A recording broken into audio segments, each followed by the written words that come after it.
যুবক ভাই, তরুণ ভাই, দেশ গর্বে আরেকবার একসাথে সম্মানে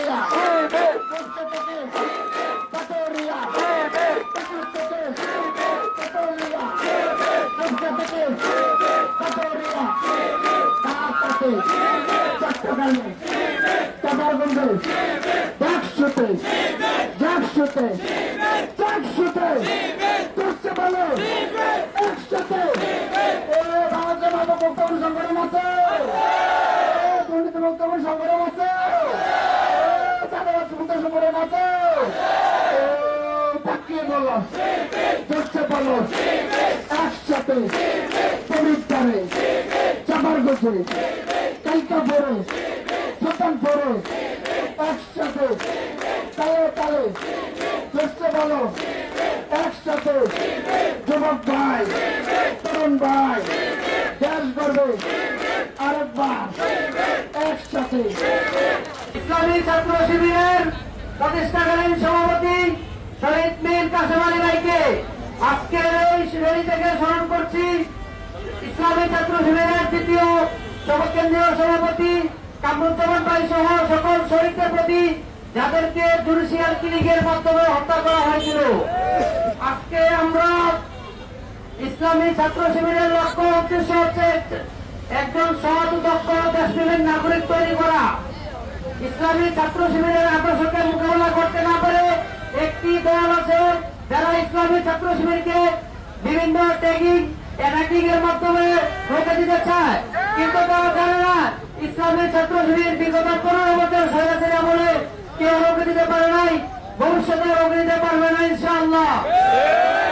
উপস্থিতি আজকে বাংলাদেশ ইসলামী ছাত্র শিবিরের 49তম প্রতিষ্ঠা বার্ষিকীতে দেবিদ্বার পূর্ব আদর্শ শাখা কর্তৃক আয়োজিত আজকের এই র্যালি পরবর্তী সমাবেশ থেকে আপনাদের দেশবাসীকে দেবিদ্বার শাখার পক্ষ থেকে জানাচ্ছি বাংলা অভিনন্দন এবং শুভেচ্ছা।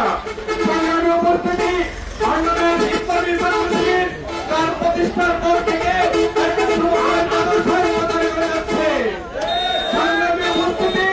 বাংলাদেশ ইসলামী ছাত্র শিবির চায় এদেশে একটি সৎ দক্ষ এবং আদর্শ নাগরিক দিয়ে দেশের প্রত্যেকটি সেক্টরকে সাজাতে। বিগত বেশিবাদের আমল বাংলাদেশের সেই কণ্ঠস্বরকে রুখে দিয়েছিল, আমাদেরকে রুখে দেওয়ার সব ধরনের ষড়যন্ত্র করছে, কিন্তু তারা ব্যর্থ হয়েছে। ছাত্র শিবির ছিল, আছে, কিয়ামত পর্যন্ত থাকবে ইনশাআল্লাহ। বাংলাদেশ ইসলামী ছাত্র শিবির তার সেই দীর্ঘ পদযাত্রায় সব সময় ন্যায় ইনসাফের পক্ষে ছিল, দুর্নীতির বিরুদ্ধে ছিল, চাঁদাবাজের বিরুদ্ধে ছিল, সন্ত্রাসের বিরুদ্ধে ছিল, মাদকের বিরুদ্ধে ছিল। এদেশের রাজনীতিবিদরা টাকার জন্য রাজনীতি করে, এদেশের রাজনীতিবিদরা নিজেরা তৈরি হয় আর দেশকে করে গরিব।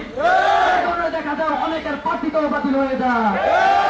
আমরা দেখতে পাচ্ছি 2-1 দিন আগে জাফরগঞ্জ ইউনিয়নে একজন মাকে আমাদের মা বোন সমতুল্য ওনাকে হেনস্থা করা হয়েছে।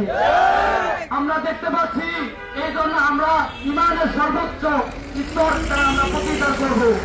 আমরা এটা দ্বারা প্রতিকার করবো, আমাদের হাত দ্বারা ইনশাআল্লাহ আমরা এটাকে প্রতিহত করবো ইনশাআল্লাহ।